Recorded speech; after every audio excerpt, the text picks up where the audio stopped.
Quem é o dirigente hoje? Não sei, você? Eu. Daqui a pouco eu tô chamando.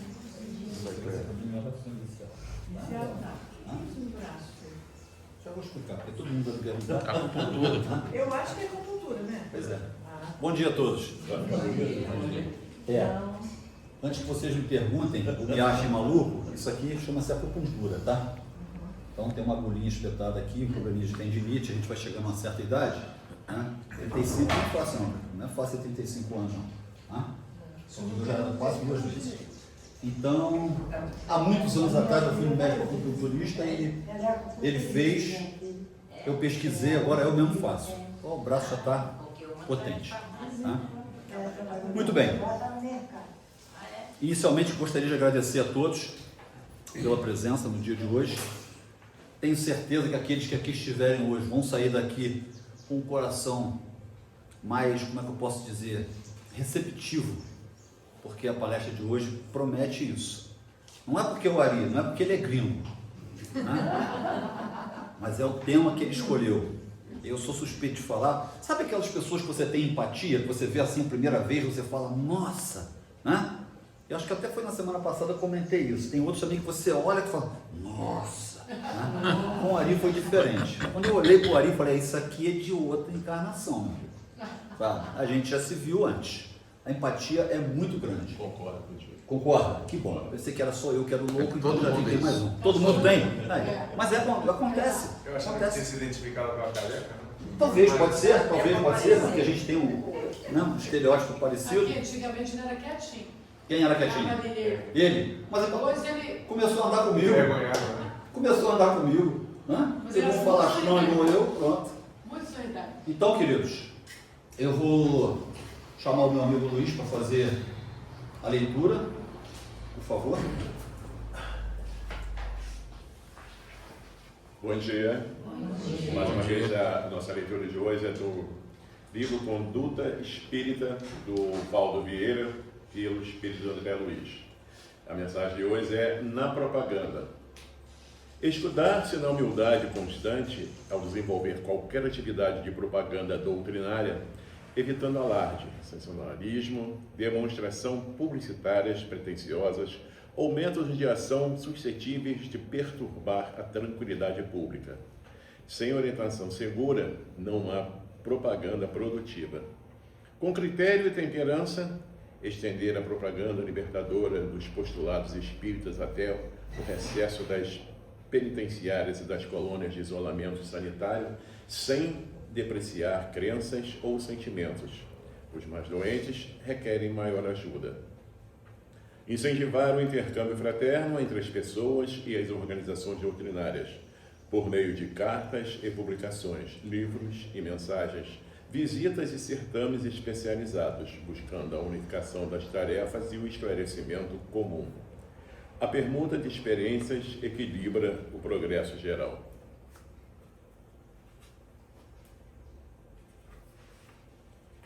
Pelo rádio, pela imprensa leiga, não se estender demasiadamente, a fim de não afastar o aprendiz incipiente. A doutrina deve ser ministrada em pequenas porções. Para não se desviar das finalidades espíritas, selecionar com ponderação e bom senso os meios usados na propaganda, mormente aqueles que se relacionem com atividades comerciais ou mundanas. Torna-se inútil a elevação dos objetivos sempre que haja rebaixamento moral nos meios. Usar com prudência ou substituir toda a expressão verbal que indique costumes, práticas, ideias políticas, sociais ou religiosas, contrárias ao pensamento espírita, quais sejam sorte, acaso, sobrenatural, milagre e outras, preferindo-se em qualquer circunstância o uso da terminologia doutrinária pura. Uma palavra inadequada pode macular a bandeira mais nobre. Arredar-se de si qualquer ansiedade no tocante à modificação rápida do ponto de vista dos companheiros. A fé significa um prêmio da experiência. Conquanto precisamos batalhar incansavelmente no esclarecimento geral, usando processos justos e honestos. Não esquecer que a propaganda principal é sempre aquela desenvolvida pelos próprios atos da criatura, por meio da exemplificação eloquente de nossa reforma íntima nos padrões do Evangelho. A doutrina espírita prescinde do proselitismo de ocasião. É necessário que ele cresça e que eu diminua.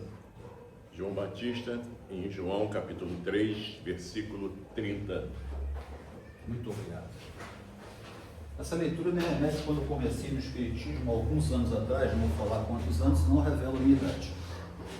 E quando eu conheci o Espiritismo, que me fez tão bem, foi um encontro tão marcante, que se eu pudesse, eu ia pegar uma machadinha, chegava na cabeça da pessoa e falava assim, puf, vou botar aqui o Evangelho, o Livro dos Espíritos, o Livro dos Médiuns.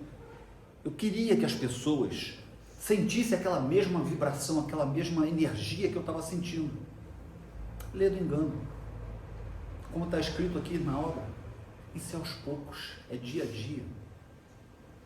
Eu venho de uma família onde eu sou oriundo de católicos. Meu pai e minha mãe, católicos, apostólicos, romanos, praticantes. Se você chegar em casa lá hoje, duvido vocês não estão vendo a missa de domingo. Durante a semana, 3 horas, vai lá, liga, tem a oração do terço, depois tem não sei mais o que, 6 horas tem a Santa Missa. Entretanto, eles me ensinaram e praticam o respeito. Então eu comecei a respeitar a ideia das pessoas. Não posso querer fazer um proselitismo, empurrar em cima das pessoas. Não é assim que funciona. E aqui assim, soldado no quartel que é trabalho. Primeiro foi o marido, agora a esposa. A oração inicial é sua, meu amor. Bom dia. Bom dia. Foi pegado de surpresa, mas vamos nós, né? Que Deus esteja aqui no nosso espaço. Vamos nos fechar os nossos olhos, nos conectar com o divino, os pés cravados no chão para receber essa energia boa que vem da terra. Senhor, estamos aqui na vossa presença, mais um domingo lindo, maravilhoso, que nos venhamos aqui conduzido pela sua força e pela nossa fé, para que aqui estamos. Ilumina cada um que está aqui presente, ao palestrante também, a todos nós, e que daqui para frente, que os nossos ouvidos ouçam a mensagem de hoje e que daqui para frente a gente carregue ela com a gente. Senhor, muito obrigado por estarmos aqui na sua presença. Que assim seja, graças a Deus. Obrigada. Eu gostaria de fazer um desafio, não sei se cabe, se vocês vão puxar minha orelha, mas cada um que está aqui trazer mais alguém para o domingo. Convidar mais um. Sem proselitismo. Sem proselitismo, Não. sem querer abrir a cabeça e botar. Não, concordo Chama, com você. convidar, Chama, não com é certeza. carregar. Com certeza. Convidar. Isso aí. Para dividir essa palavra que nós temos recebido aqui todos os domingos. Que assim seja. Muito bem. Então, sem mais delongas, com vocês o meu amigo Ari. Já posso chamar de amigo porque eu considero assim. Obrigado, meu amigo. Valeu. Bom dia a todos. Bom dia. Eu vou prescindir do microfone, mas se vocês acharem que precisa lá atrás, vocês podem falar que é só ligar ali, tá? Vou tentar manter o tom alto. Vou falar hoje para vocês de um espírito, né, de uma entidade. Uma vez foi um homem muito especial para mim. Cada um tem a sua jornada no espiritismo. E na minha jornada, o Dr. Bezerra de Menezes foi sempre muito especial, muito marcante. E vou contar no final minha experiência pessoal com ele. Depois, se sobrar tempo, e alguém também quiser contar, sejam bem-vindos a contar também a experiência de vocês, se alguém tiver com o Dr. Bezerra, tá? Vamos ver se isso aqui funciona, né? Costuma funcionar.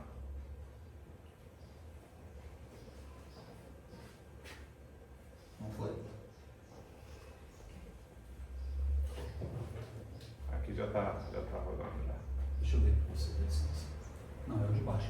Não é que estava pausado. Ah, tá. E é o de baixo. O de baixo que anda pra Isso, frente. de baixo que anda pra frente. Vê lá, ó. Tá vendo? Viu? Obrigado, cara. Esse pessoal que tá aprendendo é fogo. O jovem que desbravou o Rio de Janeiro, um médico que se tornou médico dos pobres, militar, político, jornalista, escritor, pacificador e líder da unificação dos espíritas. Baluastre da caridade. Baluastre como se fosse grande representante da caridade, né? E são algumas palavras que descrevem a trajetória do Dr. Bezerra. Ele nasceu numa cidade com um nome muito curioso, Riacho de Sangue, no Ceará, oriundo de uma família católica, assim como a família do nosso amigo Lauci. Em 1831, no final de agosto, então agosto é realmente um mês que muitos santos espíritas celebram a vida dele, fazem palestras sobre ele, lá no Rio, imagino que aqui em Petrópolis também, né? Com 6 anos de idade ele já sabia ler. Com 7 ele iniciava o primário em Vila do Frade. Aos 11 anos ele seguiu o primário em Imperatriz. E aos 13 anos se torna professor de latim na escola onde estudava. Aí eu faço o primeiro paralelo aqui com a história do Espiritismo. Quem lembra alguém a vocês? Com 13 anos assumindo responsabilidade em colégio? Faz lembrar quem é a gente.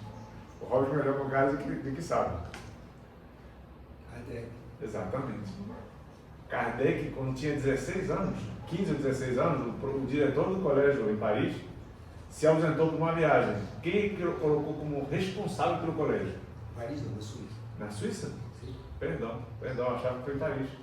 Ele estudou na Suíça. É verdade. Você tem razão.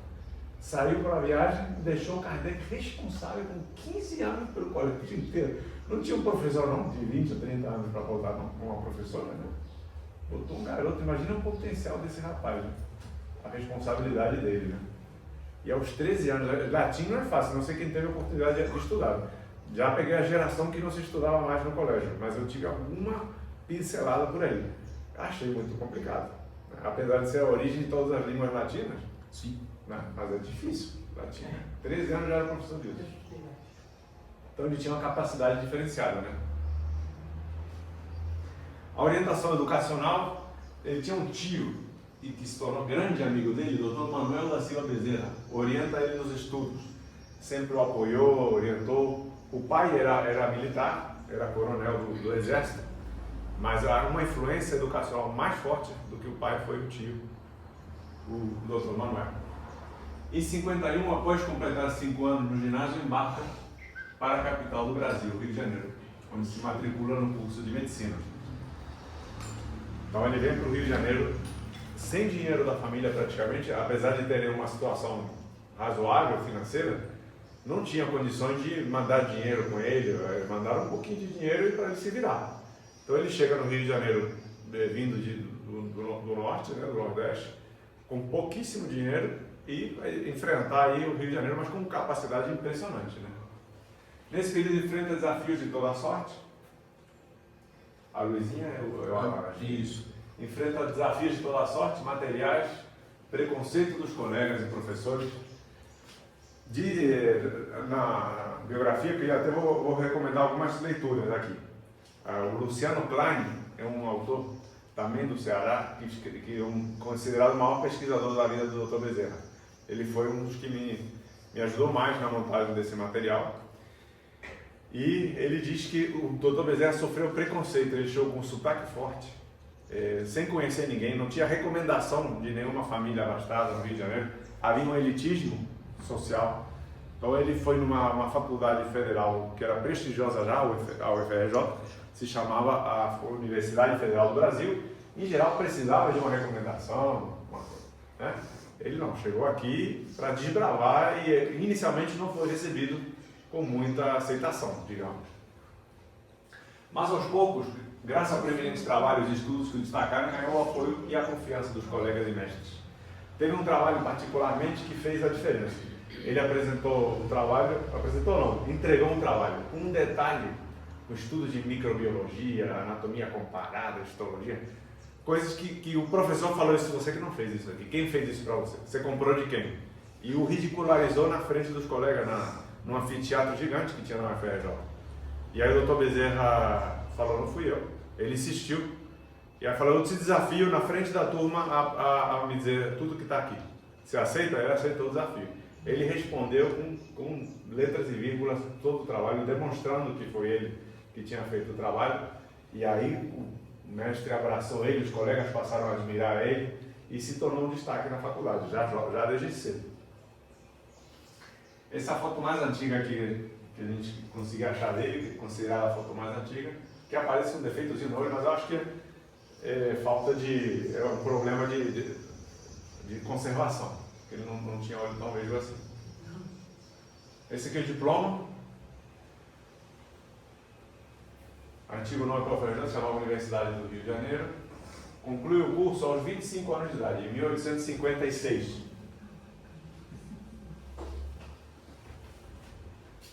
Aqui está, eu não consegui, agora não dá para ler, mas em outra foto eu consegui ler. Ele faz uma tese, na época tinha que fazer uma tese, era sobre cancro, né? Sobre um tipo de tumoração, uma doença venérea, né? Mas, se não me engano, era uma doença venérea, que ele faz a tese de formatura dele. Aqui ele já é capitão cirurgião, um dos primeiros trabalhos que ele aceitou no Corpo de Saúde do Exército do Rio de Janeiro, posto que teve que abrir mão para seguir na vida política. Já como capitão do Exército, ele é convidado pela influência dele, a ascendência moral, o respeito dos colegas, ele é convidado a participar da vida pública. Você não quer participar da política? Precisamos de alguém com suas características no Rio de Janeiro? Mas aí ele falou, quero. Tá bom, eu aceito. Mas você não pode, sendo militar. Na época havia uma regra que, sendo militar, não poderia participar da política. E aí ele duvidou muito, mas a esposa o apoiou e acabou largando o exército, né? Que era um soldo garantido, digamos assim, né? E se aventurou na política.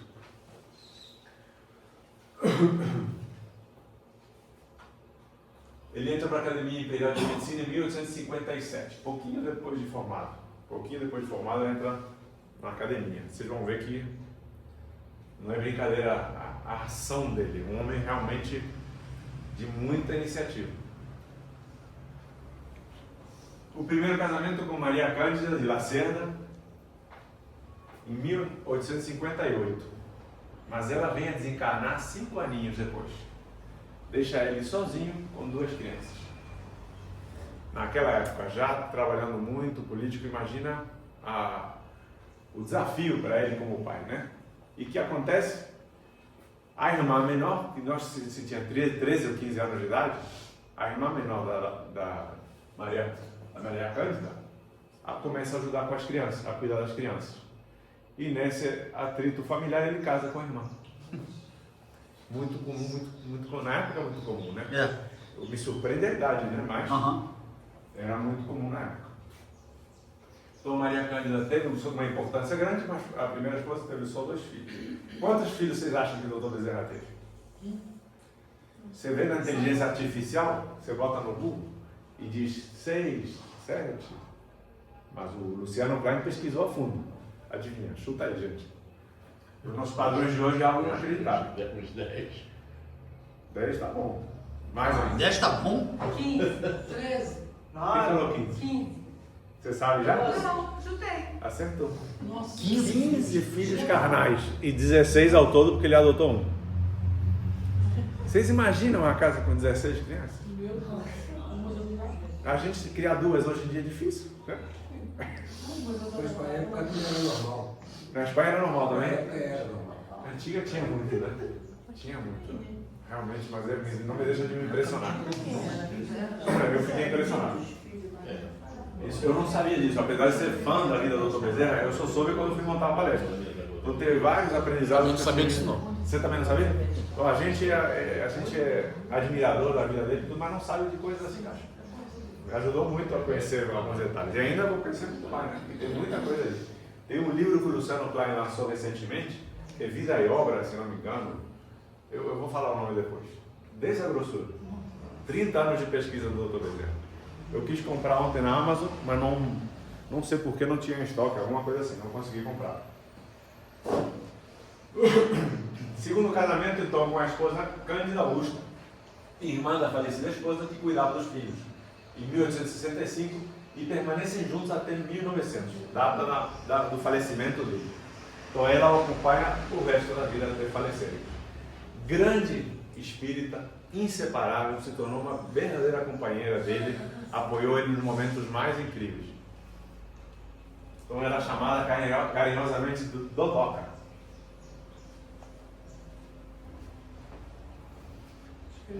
Mais um paralelo que eu senti de afinidade com ele, que eu não conhecia antes de preparar a palestra, né?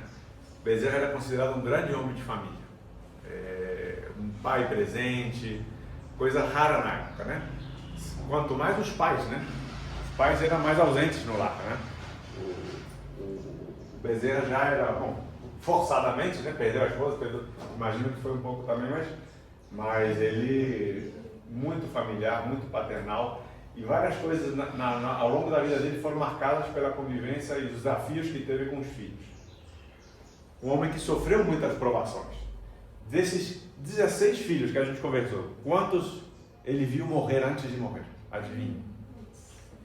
Imagina o sofrimento dele. Chutem aí, uma acertou em cheio aí. Então vou tentar de novo. 7. Muito perto. Ele viu falecer 9 filhos. Olha que triste. 9 filhos. 6 eles ainda estavam vivos quando ele faleceu. E uma coisa que o marcou muito foi um filho que tinha esquizofrenia e perturbação espiritual, as duas coisas juntas. Ele, como médico, como é que eu diria? Sofria muito com a tentativa de curá-lo sem sucesso, de ajudá-lo, e ele até escreveu um livro sobre isso, vocês vão ver logo logo.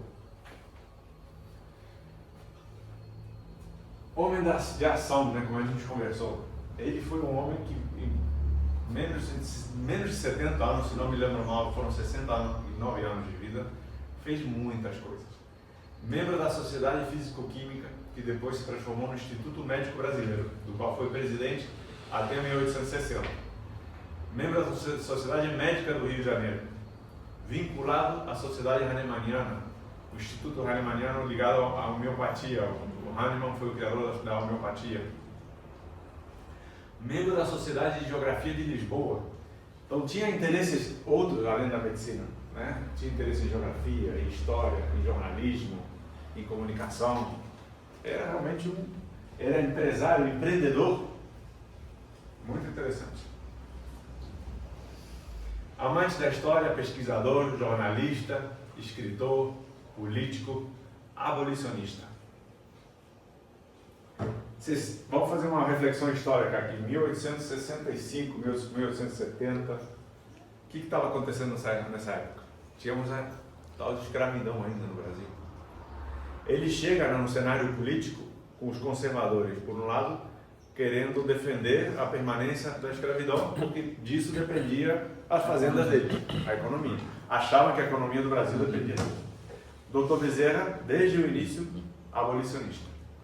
Ele encontrava soluções econômicas, as quais escreveu com um pseudônimo Max. Ele escreveu soluções econômicas para o país sem a escravidão.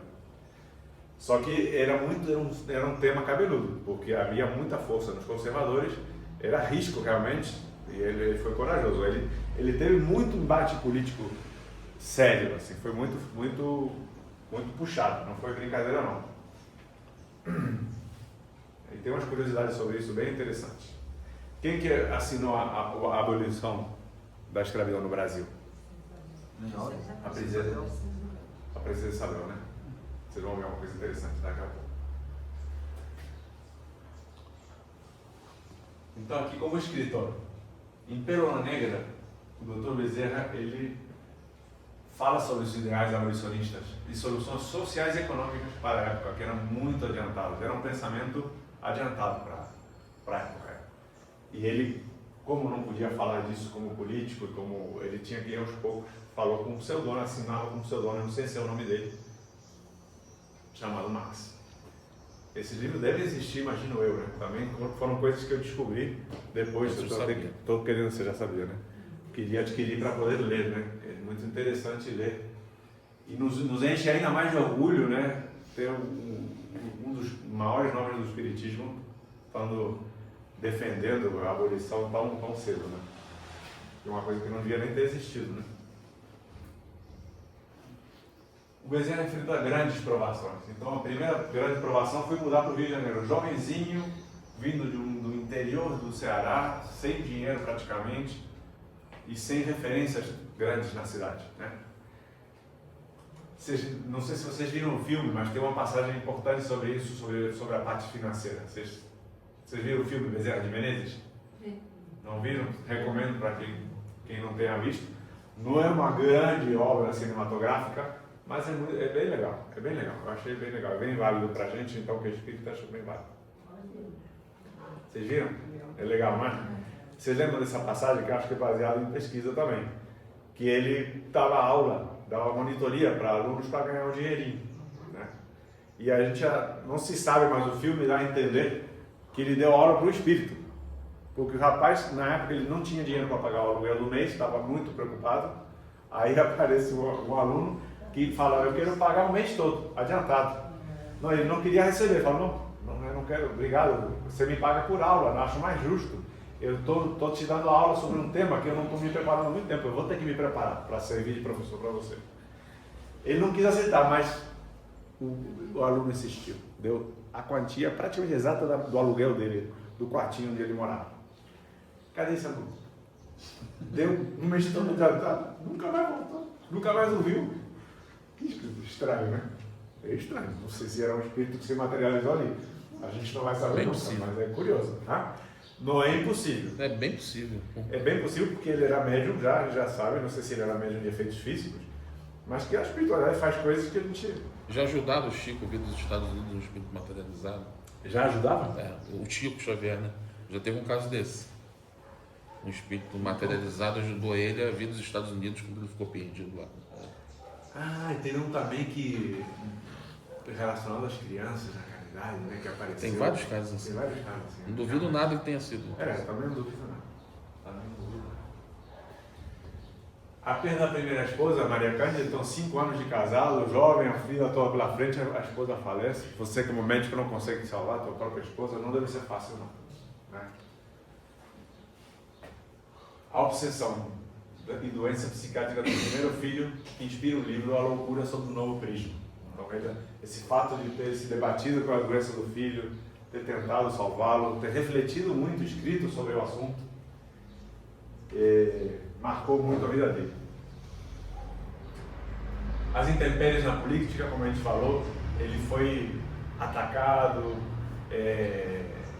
foi enfrentado, os ideais dele eram considerados ameaçadores para o status quo e para grandes grupos econômicos do Brasil.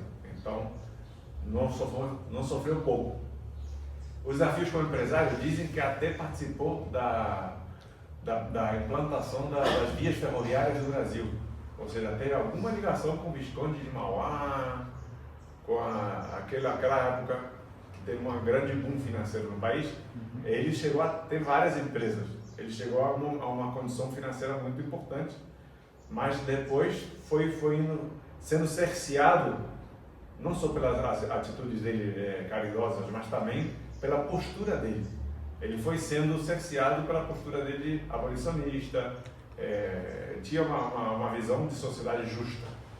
A época, até hoje é difícil isso, né? Imagina a época. Chega até a falência financeira. Ele morre considerado não pobre, mas morre com muita dificuldade. Com tantos filhos assim, imagina o sofrimento que ele deve ter tido de dar o necessário, a educação necessária para os filhos. Não deve ter sido fácil. Então, grandes perdas. Criou 16 filhos, que a gente conversou, né? 15 carnais. Impressionante. O Dr. Luciano Klein nos conta que viu passar 9 para a vida espiritual. E 6, como a gente falou, ainda estavam na Terra quando ele faleceu.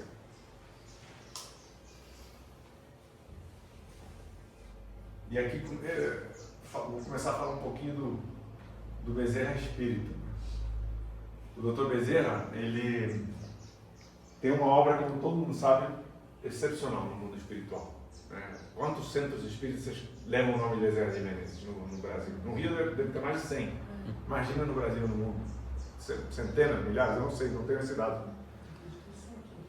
Então a obra dele como homem foi gigantesca, mas a obra dele como espírito é incalculável. Aí ele se multiplicou. Dizem que assim que desencarnou, os 50 anos seguintes foram ininterruptos de trabalho, que amealhou a ajuda de tarefeiros espirituais. Ele formou nas tarefas de caridade um grupo gigante de seguidores que até hoje imagino que continue crescendo.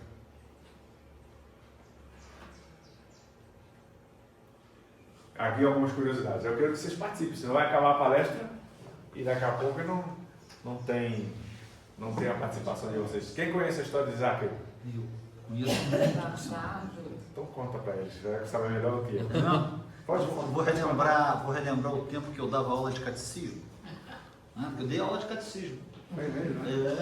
Formei uma turma. Eu fui missionário da igreja também. Que eram crianças, hoje são homens e mulheres, né? Eu tinha 23 anos na época. E Zaqueu era um cobrador de impostos. Quem conhece a história de Zaqueu aqui? Né? Todo mundo já conhece. Quem não conhece? Eu. Então tá, então vou contar para vocês que não conhecem. Zaqueu era um cobrador de impostos. Vocês imaginam no tempo em que Roma dominava o mundo praticamente. E o povo judeu era extorquido a todo dia e toda hora. E o Zaqueu era um judeu, mas ele fez, vamos assim dizer, uma coligação com Roma. E ele cobrava imposto do próprio povo. Vocês acham que ele era bem-vindo? Não, né? Pois é. E Zaqueu era um homem de baixa estatura. Vamos colocar aí, por volta de 1,50m a 1,60m. Muito baixinho. E aí, o que acontece? Jesus ia passar justamente onde Zaqueu estava. E Zaqueu já tinha dentro dele aquela coisa, não estou mais aguentando isso. Isso não é mais vida para mim. E ouviu falar de Jesus e os olhos dele abriram e falou, eu quero ver esse homem. E Zaqueu foi, mas por onde Jesus ia, tinha sempre uma pequena multidão. E quando Zaqueu chegava para ver, o que acontecia? Sai para lá, cobrador de impostos, traiçoeiro, nanico, daí para mais. Mas só que ele não queria desistir. Ele colocou na cabeça, eu quero ver Jesus. E aí o que aconteceu? Jesus ia passar uma determinada rua, e lá tinha um sicômoro.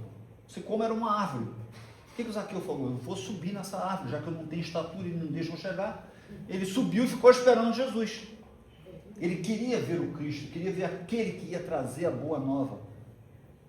E qual não foi a surpresa quando Jesus passou, olhou para a árvore e chamou ele pelo nome. Zaqueu, desce, que hoje quero cear na sua casa. Agora o resto é contigo. Se quiser continuar. Imagina você, né? A surpresa de Zaqueu. Ele já tinha intuitivamente, quando lia, mas um cara que anda com os africanos, que anda com mulheres no grupo dele, era coisa revolucionária para a época. Gregos, ele conseguia botar no mesmo ambiente um monte de gente que não se dava.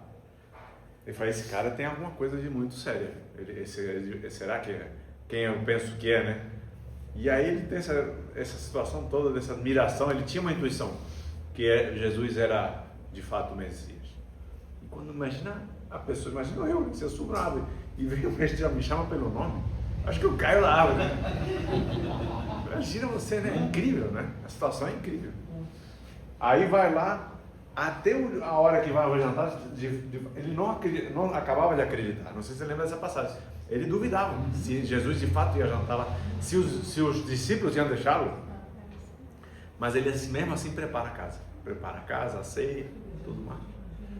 Aí chega na hora, o mestre começa a chegar próximo da casa. Mestre, os discípulos, não me lembro qual disse, o senhor tem certeza disso? Estamos sendo criticados a gente entrar na casa do cobrador de impostos. Foi Pedro? Aí pressiona o mestre, aí o mestre delicadamente dá aquela chegada para lá em Pedro habitual, né? Que o Pedro queria organizar tudo. E aí eles entram e tem uma velada incrível. Então você vê, Jesus se coloca no lugar de quem sofre interiormente e quem tem uma fé sincera por ele, seja de onde for, se for um soldado romano, se for um cobrador de imposto, se for de outra região oposta aos judeus, foi muito difícil para eles. Por que os judeus fariseus provavelmente não aceitaram ele?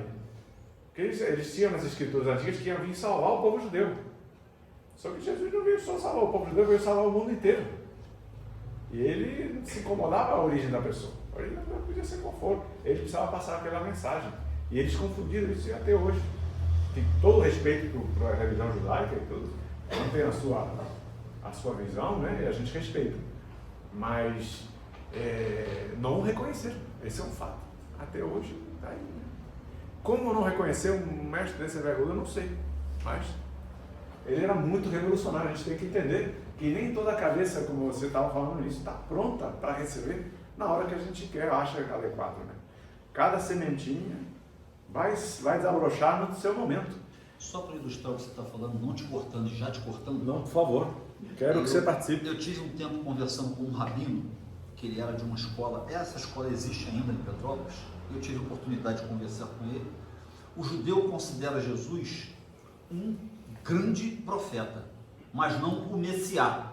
Aos moldes de João Batista. Exatamente essa linha, isso, né? exatamente isso. Eles consideram assim, porque eles, analisando as escrituras antigas, a Torá, eles dizem que o Messiá, o Salvador, ele vai vir para elevar Israel. Jesus não veio para elevar Israel. Jesus veio para elevar o mundo a si mesmo. Então eles não aceitam isso. Aceitam que ele é um grande profeta, que fez grandes milagres. Isso mas aceitam mesmo? Isso eles aceitam. Inclusive ele Eu achava que só alguns ortodoxos nessa aceitavam. escola, mas eles são ortodoxos. Esse cara que eu conversei com ele é judeu ortodoxo. Porque tem muitas linhas que não aceitam muito. Sim, mas o judeu ortodoxo prega isso, inclusive. Entendeu? Aí, conversando comigo, me explicou, falou, foi muito gentil, inclusive. Sabe? Aí falou, não, a gente aceita Jesus como um grande profeta e não como filho de Deus, um Messiá, que eles acham, né? Que ainda vai. Que ainda vai vir. É isso aí. Assim como os muçulmanos também. O Talmud é um profeta. Os muçulmanos Sim. também Aí consideram também. profeta. E agora, Também, recentemente, não sei se vocês souberam, na linha de trem, não sei se no Irã, acabaram de fazer uma escultura no metrô, né? Que coisa incrível, né? E naquela passagem também, do Pilatos pergunta, né?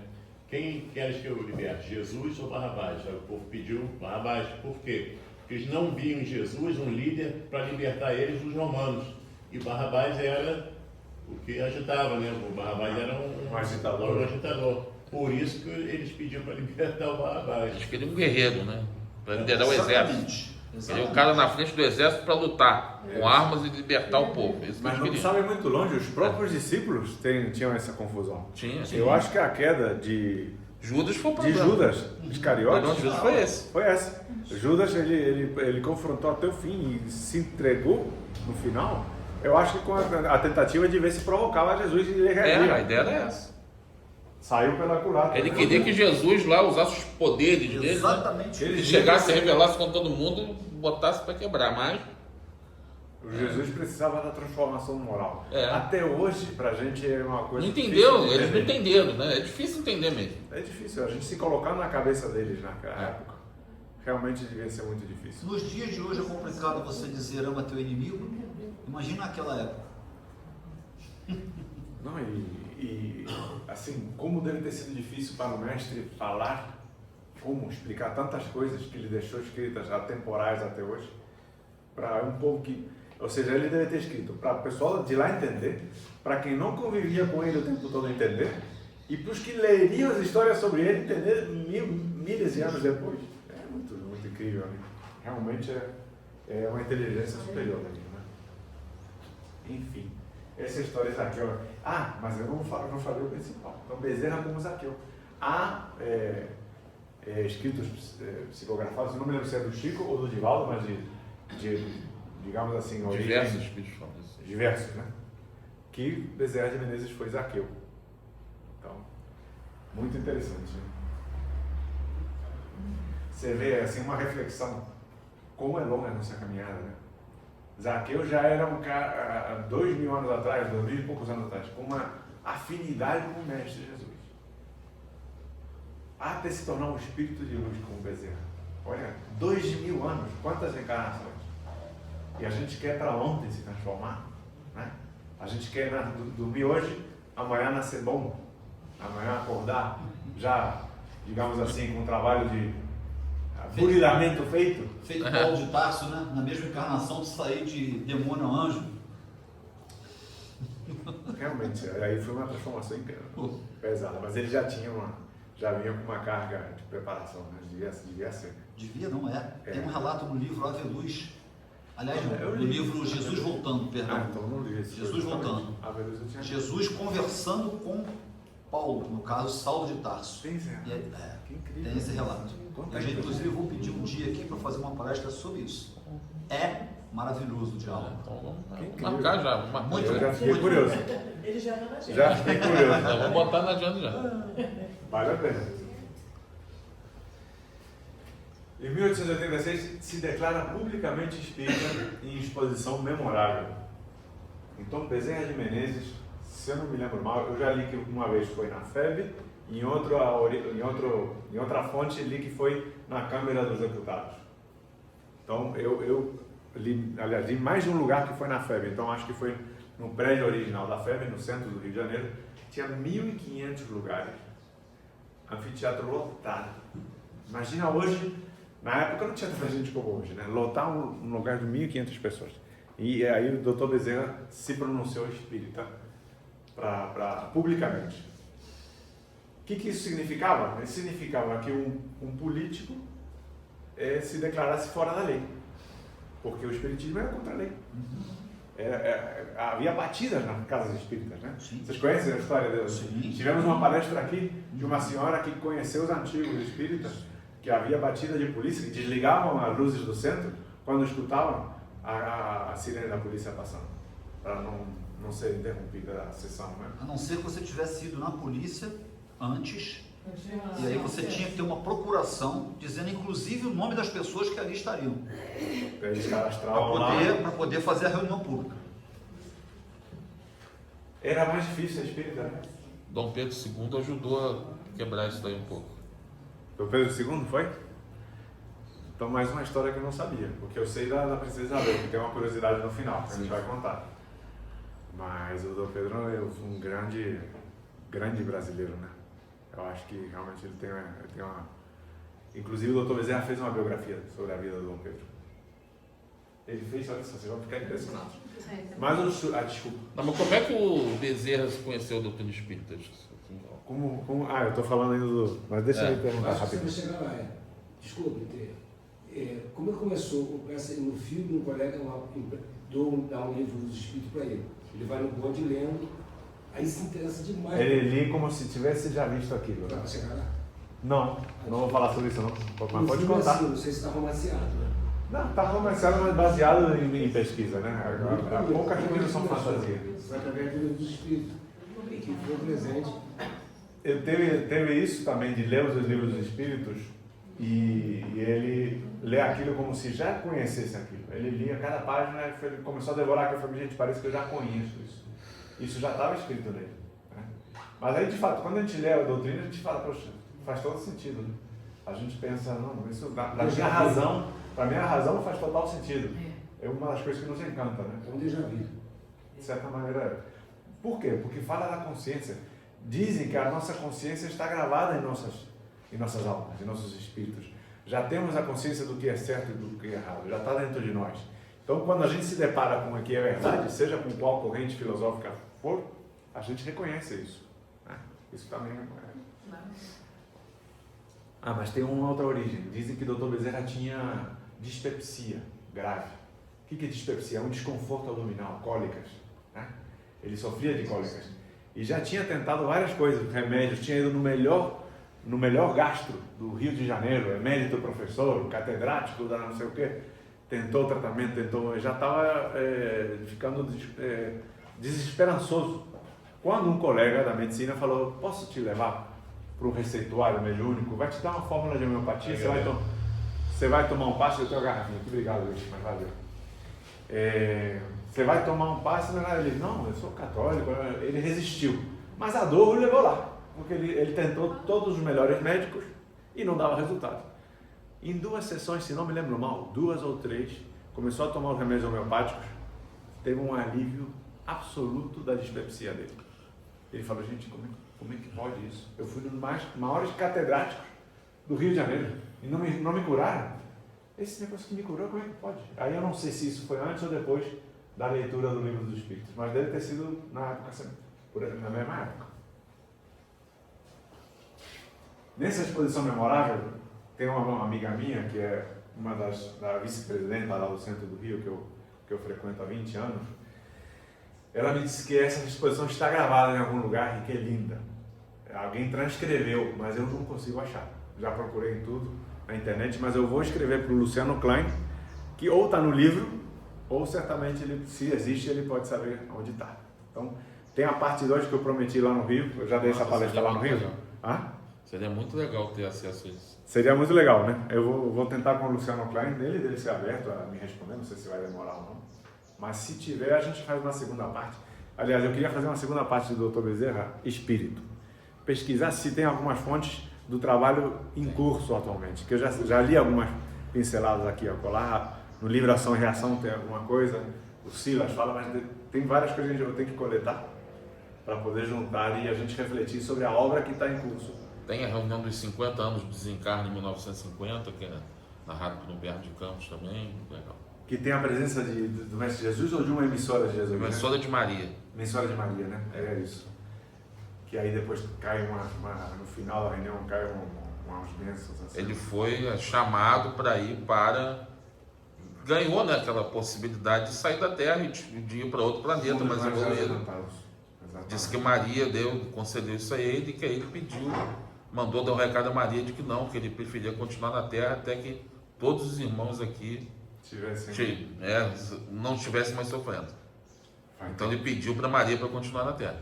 Muita paciência e persistência, né? Pois é. Deus nos dê força para ter essa paciência e persistência, porque o trabalho...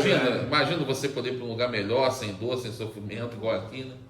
Ah, não, vou ficar aqui para ajudar todo mundo. Imagino que lá eles trabalham ainda aqui, né? Tem digamos, empreendimento já. Não, tem. Mas... Certamente tem, mas ele quis ficar mais próximo, né? Então, esse dia que ele se declara espírita para essas 1.500 pessoas, nasce a sua filha Hilde. Esse nome é uma das últimas, eu acho. Então, foi dia 13 de maio de 1886 que ele se declara espírita. No Salão da Febre, essa foi a fonte que eu mais achei 2 vezes.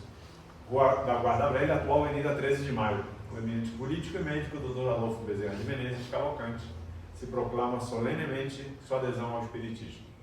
O salão para 500 pessoas estava completamente lotado, como a gente comentou.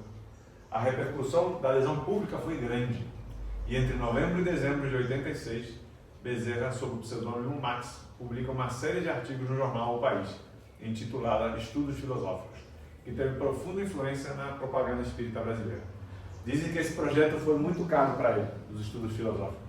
Ele se dedicava com muita dedicação, muito fervor, e foi, digamos assim, para o atento leitor, ajudava a difundir as ideias espíritas. Viram que era uma filosofia baseada na razão, de amor, uma ciência e filosofia. Porque até então, imagina, se o preconceito existe hoje, imagina naquela época. Deviam fazer falar coisas irrazoáveis a respeito disso, né?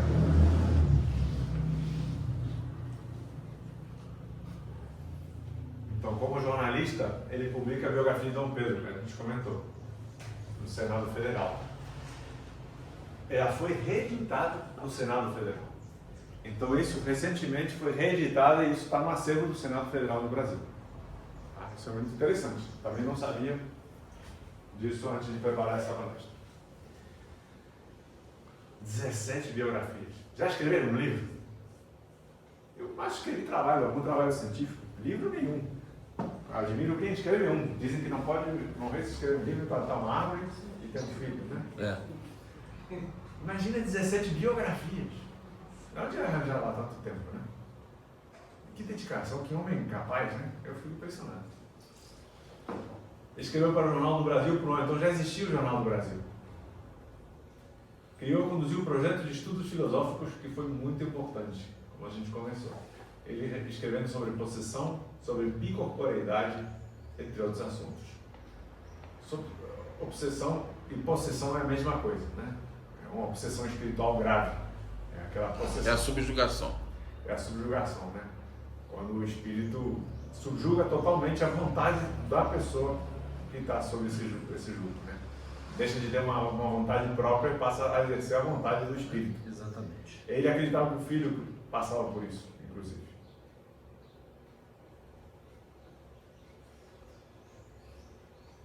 Escreveu no Jornal País, na coluna semana, na Gazeta de Notícias Dark. Tinha uma Gazeta de Notícias também, que ele participava, que escrevia habitualmente artigos. E colaborou no Reformador. O Reformador também até hoje tem acervos históricos, muitas coisas sobre o que aconteceu na França, né? O espiritismo nasceu na França, né? E veio a frutificar mais no Brasil do que lá, né? Isso é impressionante, né? Olha a curiosidade que a gente comentou que ia falar. Essa foto mais conhecida do Dr. Bezerra, que é essa daqui, já foi várias vezes, já foi manipulada, mas a imagem original, a foto original impressa, foi achada no acervo da Princesa Isabel, ex-diretor do Brasil. Se eu não me lembro mal, aqui em Petrópolis. Se eu não me lembro mal, eu li isso. Olha que interessante. Então a Princesa Isabel já era 5 presidentes. Foi à toa que ela carimbou o fim da escravidão no Brasil, né? Fala, minha querida, você queria falar alguma coisa? Achei que você queria Dizem falar. que tanto ela como Dom Pedro eram bastante simpáticos ao espiritismo, mas eles não poderiam se declarar de espíritos. Seria uma revolução grande demais, ou eles já enfrentavam resistência. Já estava complicado, né? Já estavam querendo botar eles para fora. Exatamente. Né? Imagina se ele fala um negócio desse, aí seria estupim. Já seria um estupim, sem dúvida. Você sabe me dizer, o elo, parece que tem um elo perdido do Kardec. Como é que ele veio parar no Brasil? Foi através de algum? O Kardec? Não, o espiritismo, a doutrina. Foi através de livros, Eu acho que alguém trouxe da Europa, da França. Eu diria que, assim, eu não sei te responder. Tem um elo bem perdido. Certamente tem um elo. Mas eu diria porque o Brasil, assim, primeiro tem o Humberto de Campos no livro Exilados de Capela, fala da profecia que o Brasil seria terra do Evangelho, né?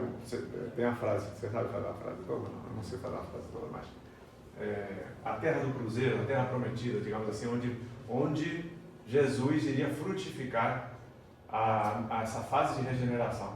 O Brasil seria um expoente importante nessa transformação da terra para um mundo de regeneração. Isso já está sendo planejado lá de trás. Não dá essa impressão, a gente olhando aqui para a nossa sociedade aqui. É difícil, mas a gente, se olhar com um olhar atento, a gente percebe algumas mudanças interessantes. Apesar do espiritismo ter caído no censo, ou seja, as religiões que mais crescem é o protestantismo, não é o espiritismo. Mas você vê algumas obras no Rio de Janeiro, tem digamos assim, uma presença importante. Na Barra da Tijuca, que era um bairro, digamos assim, de lazer, de novos ricos, de condomínios, você acha que é um bairro ligado aos prazeres. Tem centro espírita, já abriu 3 sedes da Maria Angélica, né? O SEMA.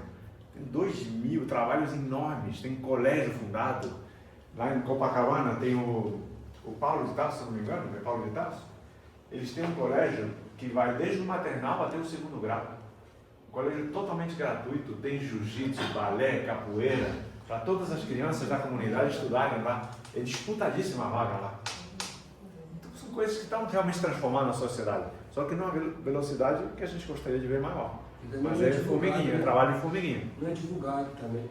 O bem é silencioso, né? O bem é silencioso. O mal é espalhafatoso, né? A gente vê, as notícias vendem mais o mal, o medo, né? Há uma comunicação. Essa matriz de comunicação acho que vai mudar pouco a pouco no planeta. Então isso eu achei curiosíssimo isso. Isso que eu quero fazer a parte 2 sobre a vida do Dr. Bezerra. Aqui fala um pouquinho, né? Patrono de centenas, se não milhares de centros espíritas no Brasil e no mundo. O Dr. Bezerra segue auxiliando, iluminando e curando na sua jornada iluminativa, que apesar de garantir-lhe acesso a mundos mais adiantados, como comentávamos aqui, permanece ao nosso lado na crosta, como benfeitor humilde e dedicado. E aí a gente já está 4 minutinhos para as 11 horas, e eu sugeri a gente, para mim pequenininho, que não cabia, a gente fazia uma prece que é muito comum, feita do Dr. Bezerra de Menezes, e a gente ir encerrando. Antes disso, vocês querem uma perguntinha, comentar alguma coisa? Fala, meu Eu querido. gostaria de fazer uma pergunta.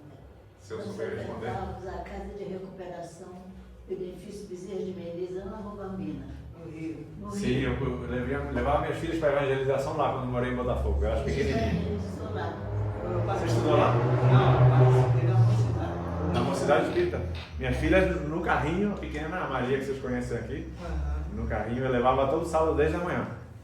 Eu participei da mocidade. Aí Fantástica eu fui aquela casa. durante muitos anos na mocidade, fazia visita para a terra, a gente ia em asilo, em orfanato.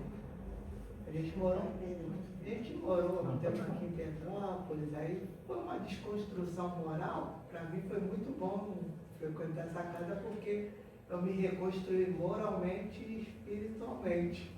Eu me identifico com você, irmão. Como é que você se chama mesmo? Porque eu sempre te vejo aqui. Eu esqueço, Antônio, né? Antônio, eu me identifico com o que você está falando. Realmente, essa sementinha plantada de criancinha, a gente nem sempre vai desabrochar na hora, né? Vai passar para a adolescência, fases ligadas a outras coisas, outras distrações que às vezes não são boas, né? Mas a semente está lá, né? Nós conhecemos 4 casas lá. Era essa, que nós frequentávamos direto.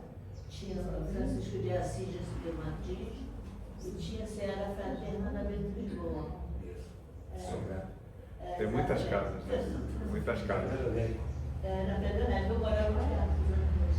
Toda a gente tem um ligeiro conhecimento. Sim. Então diz a história que o Rio de Janeiro parou no enterro, realmente parou no enterro do Bezerra. O Gidão foi para a rua. Esse dado eu também não tenho, não. Mas eu já ouvi falar isso também. O médico dos pobres. Imagina, chegava gente por todo que é lugar que tinha sido curada por ele. Dizem que no final da vida dele, até o anel de formatura que ele tinha, deu para uma família poder comprar remédio, né? Ele não tinha mais o que dar, né? Então, realmente, é um médico que marcou o Rio de Janeiro, marcou o Brasil, né? E marca ainda essa transformação do planeta. Mas eu me identifico com o que você falou, que eu ia falar, terminando o raciocínio. Apesar de ser espírita há 20 anos e frequentar lá no Rio de Janeiro, essa minha vinda aqui a esta casa me ajudou muito, essa burilação, essa tomada de decisão. Mas é agora que eu vou acelerar ou concentrar a minha transformação pessoal. Dedicar mais tempo mesmo, em vez de estar vendo o jogo, jogando tênis todo fim de semana, sexta, sábado. Então aqui não tem problema nenhum, a gente não está com a família, mas está com Jesus. A gente fazer um pouquinho a mais. Quando você toma a decisão de fazer, não, eu vou fazer um pouco a mais, eu vou me preparar um pouco mais, eu vou tentar atrapalhar menos a espiritualidade. Que isso exige trabalho, né, de todos nós, mas um pouquinho que a gente faz já é significativo. E esse pouquinho gera outro pouquinho, e aí começamos a ter uma força que nos empurra devagarzinho. E a gente, né, Valcir? Muitos de vocês já passam por isso, né? Quem está aqui, Muito bem como é isso. Quem está aqui e se dedica e abre mão de outras afazeres, e de cuidar, de ganhar dinheiro, de estar com a família, de se divertir, o que for, sabe que essa força de transformação ela vai tomando o corpo, vai dando realmente uma utilidade maior à nossa vida aqui na Terra, mais significância, né? Isso nem sempre se traduz em mais tranquilidade, mais alegria ou mais dinheiro, mas se traduz em uma satisfação que vai crescendo por dentro, né? Então que todos nós possamos, com o exemplo do Dr. Bezerra, que hoje foi refletido aqui, assim, não muito bem, porque eu sou um pesquisador recente do assunto, mas que tenha sido suficiente para a gente ter um exemplo incrível de transformação e que a gente possa renovar o ânimo de ir à frente. Eu sou muito grato a essa casa, não só pela oportunidade de falar, de começar a perder a vergonha, essas coisas que é importante, mas a esse burilamento que eu sinto que me ajudou muito a espiritualidade desta casa, a preparar para ajudar um pouquinho mais. Um pouquinho a coisa, mas um pouquinho. Enfim, está na hora, vamos fazer a prece. Vou ler a prece aqui e a gente convida, não sei, depois se alguém já tem alguém para fazer a oração final. Nós te rogamos, Pai de infinita bondade e justiça, as bênçãos de Jesus Cristo, através do Espírito de Bezerra de Menezes e sua legião de companheiros, que eles nos assistam, Senhor, consolando os aflitos, curando os que se tornam merecedores, confortando aqueles que têm provas e expiações por passar, esclarecendo aos que desejam ter conhecimento espiritual e assistindo a todos os que apelem para o teu infinito amor. Jesus, divino portador da graça e da verdade, estende suas mãos dadivosas em socorro daqueles que te reconhecem como dispenseiro, fiel e prudente. Seja o nosso divino modelo, através de tuas legiões consoladoras, de teus santos espíritos, a fim de que a fé se eleve, a esperança aumente, a bondade se expanda e o amor triunfe sobre todas as coisas. Bezerra de Menezes, apóstolo do bem e da paz, amigo dos humildes e dos enfermos, movimenta as tuas falanges amigas em benefício daqueles que sofrem males físicos ou espirituais. Bons espíritos, dignos obreiros do Senhor, derramai as virtudes e as curas sobre a humanidade sofredora, a fim de que as criaturas se tornem amigas da paz e do discernimento, da harmonia e do perdão, semeando pelo mundo os divinos exemplos de Jesus Cristo. Assim seja. Graças a Deus. Muito obrigado, gente, pela participação de todos aí, pela oportunidade. Eu não falei para vocês que ia ser legal? Ou não foi? Foi legal. Fala, querido. Agradecer a palestra. Tinha uma felicidade de estar aqui hoje. E tenho uma pena de quem não veio hoje, né? Pois é. Tinha que estar. Quando eu comecei no Espiritismo, Vai voltar, né? vai fazer a parte Não, a segunda parte já está garantida. está garantido. Se eu achar, estou treinando para achar. Eu, quando comecei no Espiritismo alguns anos atrás, alguém falou uma frase que eu guardei até hoje. Não importa a quantidade, está ali quem tinha que estar. Eu não tenho olhos de ver, né? Mas eu duvido se essa casa não está repleta hoje de espíritos desencarnados. Duvido. Isso eu posso afirmar, porque esse arrepio aqui é bom demais. Tá? E só para encerrar, eu tinha muita inveja, tenho até hoje, do Emmanuel. Por que eu tenho inveja do Emmanuel? Porque a história do Emmanuel começou no livro há 2000 anos atrás, onde era o senador Públio Lentulus. Você vê que em 2000 anos, o quanto que esse espírito evoluiu para vir a ser o quê? O mentor de Francisco Cândido Xavier. Eu não sabia que Bezerra de Menezes tinha sido a encarnação de Zaqueu. Mais um que eu vou ter inveja. Cara, em 2000 anos eles evoluíram, eu estou aqui há 40 mil. E estou aqui ainda. Sabe? Então aquilo que você falou, eu trago isso para a minha vida, à medida do possível, obviamente, porque a gente também tem a parte material que a gente precisa fazer. Não adianta você ver só o teu lado espiritual, senão você se torna um aficionado e não consegue. Se não precisasse da vida material, a gente não estava aqui. Né? Mas na medida do possível, eu vou me esforçar sempre, mais e mais e mais. Como é que eu vou sentir noutro lugar, ainda que eu goste muito, por exemplo, da beira da praia, de fazer uma caminhada, de fazer uma trilha no meio da floresta, vou sentir a emoção que eu senti aqui hoje. Então, o meu lado espiritual, cada dia que passa, eu vou fazendo o possível para melhorar. Para quê? Para que no futuro eu não vou conseguir ser um Emmanuel ou um Bezerra de Menezes, mas posso ser muito bem alguém que seguiu a trilha deles. Acho que isso não é só para mim, é para todos nós. Porque quando a gente sai num dia de domingo, que a gente podia estar em casa com família, jogando um tênis, ou fazendo o que for, e a gente vem para agradecer a Deus até pelas dificuldades, porque agradecer na facilidade é mole, meu querido. Quero ver agradecer na dificuldade.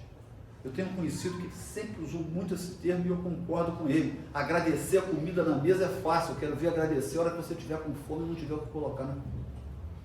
E aí? vai ter agradecimento?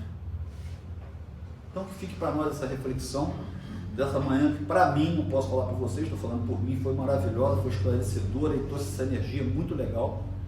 Pena, como a gente falou, né? Aqueles que não puderam vir, mas está tudo escrito lá em cima direitinho, a gente aqui não sabe. Então, irmãos, envolvidos aí nessa aura, nessa energia gostosa que está na manhã de hoje, eu convido a todos a elevar o pensamento a Deus, a Jesus, agora em agradecimento por esse manancial de conhecimentos que nós recebemos hoje, por essa carga vibratória que eu tenho absoluta certeza que envolveu a todos os presentes aqui, encarnados e desencarnados. Agradecer a falange do Dr. Bezerra de Menezes, que certamente está presente no dia de hoje, aproveitando a oportunidade e pedindo por aqueles que gostariam de estar aqui e não puderam, pedir por todos aqueles que se encontram hoje atrás das grades, nas camas de hospital, nas escadas, nas calçadas da vida, sem ter muitas das vezes o que se alimentar, o que vestir. Pedir a Deus, a Jesus, essa falange bendita, que possa visitar a cada um e dar a cada um de acordo com o seu merecimento. E na certeza de que hoje teremos um dia privilegiado em nossas vidas, porque estamos levando daqui um conhecimento que nos fez tão bem, queremos agradecer e dar por encerrada a palestra pública de hoje. Que assim seja, graças a Deus. Obrigado. Eu esqueci de contar minha relação pessoal com o Dr. Bezerra. Eu vou contar num minuto só. Pode? Claro, pode. Eu convido todos a orarem por ele e as falanges do Dr. Bezerra, incluir ele nas orações de vocês. Porque assim, a minha relação pessoal é que quando minhas filhas tinham febre à noite e eu estava preocupado se levavam no hospital, se não levavam, coisas assim, corriqueiras. Nem uma vez sequer que eu tenha orado para ele, no dia seguinte não tenha acordado melhor. Tenha acontecido com ele. A força da oração do Dr. Bezerra e as suas falanges de cura é sensacional. Convido a todos, não esqueçam disso e aproveitem essa ferramenta de oração, porque é fantástica. Tá? Só isso, gente. Obrigado. Deve ter na internet, Não, Deve ter na internet. oração. Aqui, você falou. Fala.